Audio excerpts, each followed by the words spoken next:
Bienvenidos un día más a Psicóloga Reacciona. El día de hoy estaremos hablando de Cruella. Acompáñame a analizarla.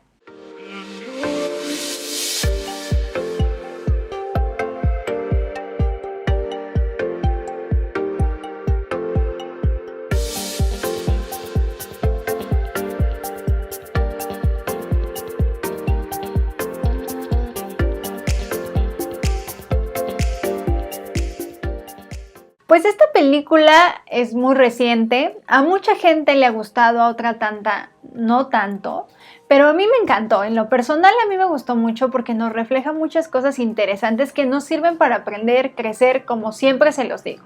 Entonces, ¿cómo lo vamos a dividir? Vamos a hablar de Stella cuando es niña, vamos a hablar de Stella cuando es joven y vamos a hablar de esa famosa transición de Stella a Cruella. Si hablamos de Stella siendo una niña, podemos ver que es amorosa, que trata de tener un autocontrol a su corta edad para cumplir con lo que mamá le pide, porque en ese momento vemos una mamá también, pues sí, muy compasiva, muy comprensiva, pero también muy angustiada por ayudarla, por no saber qué hacer ante la situación que Stella presentaba. Vemos una mamá que el amor ya no era suficiente para poder ayudar a su hija. Y cuando hablamos de esto, tiene que ver mucho el desarrollo de Stella siendo una niña en sus otras esferas, hablando en lo social, en lo escolar.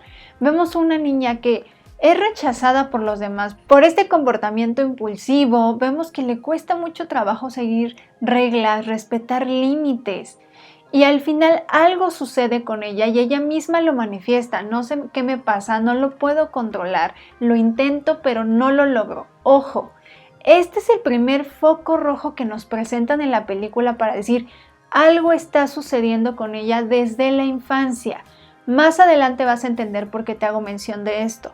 Si bien es cierto, vamos a decirlo entre comillas, no era un problema grave, ya eran varias situaciones de las autoridades diciendo se está metiendo en problemas, está pasando algo, pero también no era una época donde hubiera una conciencia de decir vamos a llevarla con el terapeuta o vamos a hacer esto, vamos a hacer el otro. No estaba esa cultura, no había esa conciencia y menos esa responsabilidad. Era un te puedo castigar, te puedo regañar, puedo intentar hablar contigo, pero no veíamos otro elemento. Esta parte es crucial porque aquí también vemos en este inter de qué pasa con esta niña. Vemos la muerte de mamá, que después entendemos que es la mamá adoptiva de Stella. Pero ¿qué pasa con ella? Pues que era la única persona que la aceptaba, la amaba, la reconocía, porque también vemos un papá ausente, no sabemos por qué, ni se habla de él, pero es un papá que no está en la vida. Entonces cuando ella muere, claro que para Stella se le acaba el mundo, porque es ¿qué voy a hacer? Era la única persona que yo tenía y aparte mi mamá murió por mi culpa, porque yo no le hice caso, no me quedé en el auto, no obedecí lo que me dijo y entonces pues eso me lleva a decir definitivamente yo no pertenezco en ningún lado, no soy valiosa. Ojo también con eso porque eso también va sumando al costalito para que la situación se vaya haciendo más complicada. Y en este huir y desconectarse de todo esto, pues ella conoce dos niños, Gaspar y Horacio, que son personajes entrañables de esta historia, que son niños también que tienen abandono, no sabemos qué pasó con sus familias, pero son niños que hacen esta empatía de estamos viviendo algo similar y tenemos que salir adelante. ¿Y qué hacemos? Pues empezar a delinquir. Y entonces vemos cómo se va metiendo en ese mundo porque es lo que hay. Ella lo menciona en algún fragmento que no había otra opción y realmente no tenía otras opciones porque ahí era acoplarse a vivir ahí y sobrevivir de esta manera.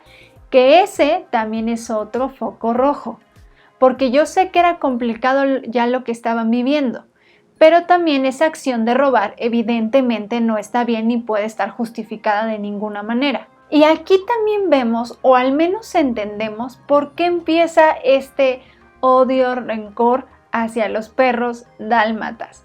Porque en esta historia, pues son los causantes de la muerte de la mamá de Stella. Ahora vamos a entrar a Stella siendo joven. ¿Qué vemos? Pues notamos lo mismo. Sigue en esta vida de robar, que ya ahorita podría haber existido una conciencia diferente, de decir, ok, esto nos sirvió un tiempo, podemos cambiar, pero en la historia lo siguen haciendo. Es más, hasta encuentran nuevas técnicas para poder hacerlo todavía mejor y que las personas no se den cuenta. Entonces vemos cómo es su estilo de vida, pero también en ella está esas ganas de cambiar su historia, de decir, no quiero vivir siempre haciendo esto, porque también cabe mencionar que ella tenía un talento en lo artístico y eso era desde niña, se empezaba a manifestar, era muy buena en esa parte. Entonces, ¿qué sucede? Que también estaba esta parte noble de decir, quiero hacer mi vida distinta, y con ayuda de Horacio y Gaspar, pues ella empieza a entrar en este mundo. Pero ¿qué Estela notamos en ese momento? Vemos una Estela divertida, amable, agradable, que buscaba el beneficio de las personas que ella quería, tenía ganas de hacer algo más. Sí notábamos cierta frustración porque las cosas no salían como a lo mejor ella esperaba, pero no era algo que predominara muchísimo. Vemos una chica que tenía las ganas de estar bien, era consciente de sus emociones, tenía una relación con ella de saber qué necesitaba y cómo estaba. Veíamos una chica más tranquila a lo que veníamos viendo en su primer parte del personaje. Pero ¿qué sucede y qué cambia? Aquí viene lo interesante. ¿Cómo se da esta transición? Pues bueno, aquí es importante y te estoy contando parte de la historia porque es indispensable que entiendas y que la vayas viendo conmigo. Cuando ella conoce a la baronesa y empieza a tener una relación con ella y ve lo del collar, ella empieza a hilar las cosas y la primera versión que tenemos de la historia es su mamá le robó a la baronesa y pues la mamá no era tan dulce y amorosa como lo veíamos. Para ella viene una desilusión de decir la persona que yo creía no era. Pero ¿qué pasa cuando seguimos viendo la historia? Pues vemos una chica que empieza a confrontar en esa fiesta en específico donde ella quiere robar el collar porque era lo único que tenía de su mamá o lo que le recordaba a su mamá. Se da cuenta que la baronesa mató a su mamá o mandó a los perros a que la mataran, mejor dicho. En ese preciso momento vemos el cambio o el inicio de Estela a Cruella. Vemos esa transición de lo que yo creía y lo que yo había formado y lo que era muy doloroso confrontar, no es de esta manera. Mi madre sí fue asesinada y eso llevó a que yo me quedara sola y desprotegida. Y entonces vemos un cambio completamente a Cruella, nuestro personaje principal. Ya no es esa dulce, ya no es esa amable, ya no es esa cariñosa, ya no es esa empática. Vemos un personaje tan distinto, vemos una mujer egoísta, ególatra, manipuladora, chantajista, tirana, vengativa, rencorosa. Vemos este cambio completamente. Y tú te preguntarás, ¿por qué? ¿Nada más porque sí? Pues ¿qué crees? Que no. Esto tiene una razón de ser. Y en esta historia tiene el trastorno de la identidad disociativa. Y tú te preguntarás, ¿qué es eso? Antes se conocía como personalidad múltiple. Es cuando una persona genera dos o más identidades con pensamientos distintos, actitudes, edades, géneros. Puede cambiar radicalmente. Y aquí quiero hacer un paréntesis gigante.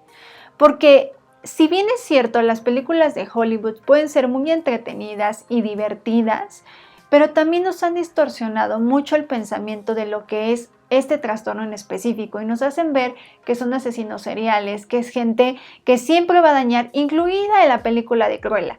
Pero también quiero dejarte esta reflexión, no es así. No estoy diciendo que no pueda ser, seguramente sí, pero no siempre es de esta manera.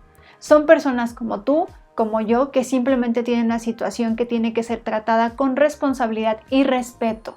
Entonces vamos aterrizando todo esto. Esta película es muy buena, me gustó mucho, pero también sí cae en esa fantasía. Y claro, es Disney, o sea, tenemos que ser conscientes, pero nos sirve para que nosotros aprendamos algo como siempre te lo he dicho. Entonces, ¿qué pasa? Cuando existe este trastorno, pues evidentemente es algo que lastima tanto, algo que duele tanto, que no sé cómo manejarlo y mentalmente aprendo a protegerme de esta manera, porque de esta manera puedo sobrellevar la situación, puedo resolverlo. Y aquí vemos esta dualidad, vemos una Estela frágil, pero vemos una Cruella que dice, yo tomo el control, yo resuelvo, yo puedo hacerlo porque yo soy fuerte, al grado de lastimar a las personas que la rodeaban, incluidos sus amigos, su familia. Y hay una escena en particular cuando ellos también dicen, no queremos a Cruella. Cruella lastima y tú Estela, la persona dulce que yo conocí, ya no existe. Y ahí vemos la manipulación, el chantaje perfecto de ella cuando dice, no, es que ustedes son mi familia. Y entonces ella sabía que diciéndoles eso a ellos iban a aceptar, porque al final sí, solo los tenía a ellos. Así sea una mujer tan inteligente, también necesitaba de personas para lograr su objetivo. Vemos una persona que al final del día sí tiene mucho dolor, porque ha estado en abandono, la realidad que ella creía que era, pues no existía. Ha vivido en una mentira toda su vida. Y todo eso, claro que es muy difícil de procesar. También es importante tener en cuenta que la baronesa tenía algún tipo de trastorno, muy probablemente. En la historia mencionan que tiene narcisismo y sí, podría entrar en ese trastorno, pero no sabemos si era lo único que tenía o había algo más. ¿Por qué te digo esto? Porque también es un antecedente familiar. Aquí lo mencionan también en la historia. Al tener una mamá que tiene alguna situación, ¿puedes tú también tener algo? Sí. Depende mucho cada situación, cada persona y cómo se vaya presentando. Ojo, no podemos generalizar que siempre va a ser de esta manera. ¿Qué sucede y qué escena tan importante cuando Cruella entierra a Estela y dice, Estela aquí se murió? Se acabó Estela para siempre. En ese momento nos están dando la noticia de que nunca más vamos a volver a ver a esa chica amorosa y demás. Ahora, vamos a entrar un poquito más a fondo al trastorno. Ya te expliqué qué es. Pero ¿por qué te decía que hay focos rojos? Porque cuando nosotros en casa empezamos a notar que hay un comportamiento que nos dice, no sé qué sea, no sé qué esté pasando, pero algo sucede, es importante poner atención. En muchas ocasiones, el primer filtro es a lo mejor el pediatra, el médico, el decir, oye, estoy viendo esto. O a lo mejor sí es ir a terapia, buscar a un terapeuta y decir, oye, noto esto en mi hijo, ¿cómo lo puedo trabajar? Y el terapeuta infantil o el psicólogo infantil hará una valoración y te dirá qué sucede y cómo se puede manejar. Porque aquí con Estela teníamos focos rojos. ¿Hubiera cambiado en algo si Estela hubiera recibido un tratamiento desde su infancia? Sí, porque esta situación hubiera sido manejada de una manera distinta. No estamos diciendo que no hubiera desarrollado esta situación. Hubiera existido un manejo diferente, un monitoreo. Pero bueno, así no fue y esto nos sirve, como te lo he dicho, pues también para tomar en consideración en nuestra vida o en alguien que sea cercano a nosotros. ¿Cuáles son los focos rojos? Vuelvo a nombrarlos. El primero, la cuestión de la infancia, problemas de conducta. El segundo, antecedentes familiares. Algo hay en la familia que tenemos que estar conscientes. Te lo vuelvo a repetir. No con la idea de decir, a la mamá lo tiene, forzosamente el hijo lo va a tener. No, no funciona de esa manera.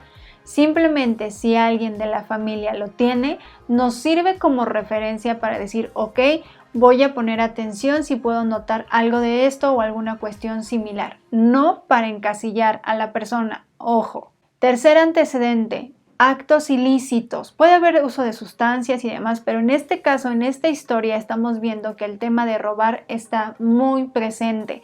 No sigo reglas, no sigo límites, tengo problema con las autoridades. Esto también aquí lo notamos. ¿Y cuál es el otro foco rojo que vemos también en esta historia? Pues vemos que hay otra identidad ajena a la que eres tú. Vemos una desconexión completamente de la persona que yo conozco. Si yo empiezo a notar que tú tienes este cambio, algo sucede, algo estoy refiriendo y hay que poner atención. ¿Cómo se debe de tratar este trastorno? Pues bueno, como siempre te lo he dicho, debe de ser supervisado por un psiquiatra y un psicólogo que te darán las estrategias y las herramientas necesarias para tu situación en particular. Muchas de las preguntas que surgen es, ¿van a desaparecer estas identidades? La realidad es que no lo sabemos. Pueden desaparecer, pueden sumarse más. No lo sabemos. Lo importante es que se aprenda a encontrar el equilibrio y que no genere un desgaste emocional mayor. El objetivo es buscar ese equilibrio, que tú seas una persona que te sientas funcional y tranquila en esta vida. Recuerda, cada persona lo vive de una manera única. No podemos esperar que lo que pase con uno va a pasar con otro. Cada quien tiene sus propios intereses y necesidades. Yo sé que nos puede dar miedo como cualquier trastorno que se pueda estar presentando, pero lo importante es informarnos. Si no estamos viviendo es acercarte a un especialista. Si está viviendo nuestro hijo, nuestro hermano, nuestro primo, nuestro quien sea, también informarte, porque también el cómo nosotros sumamos a esto. Acuérdate, no es lo que yo necesito, no es lo que yo creo, no es lo que a mí me funcionó, es qué necesita la persona para que yo pueda ayudarla. Entonces espero que esto te haya gustado tanto como a mí. Esta película creo que nos deja mucho en qué pensar. Entonces espero que te haya gustado tanto este video como a mí. Muchas gracias por tus comentarios y nos vemos el próximo jueves. Te mando muchos besos.